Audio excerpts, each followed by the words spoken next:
যুবক ভাই, স্মার্ট আধুনিক যুগের প্রিয় শাইখের ভক্ত আপনাকে বলছি, বলেন আমার নবী কোন হাদিসে বলেছে যে আমার থুতু মোবারক মুখে মাখি ফেলিও?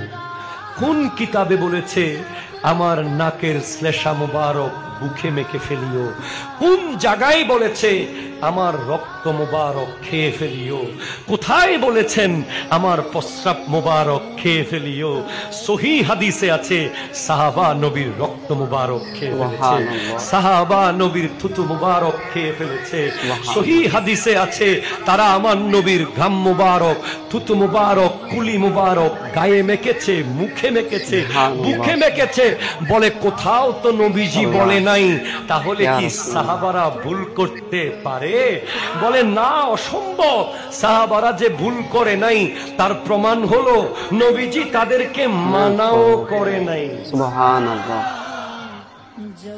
যখন তারা এগুলো করছিল নবীজি বলে নাই যে এগুলো করিও না, আমার থুতু মুখে মাখিও না, আমার কুলি মুবারক বুকে মাখিও না। এই নিষেধ তো নবী করে নাই। তার মানে বুঝতে হবে নবীজি আদেশও করেন নাই, নিষেধও করেন নাই, মানে নবীজির পছন্দ হয়েছে ব্যাপারটা।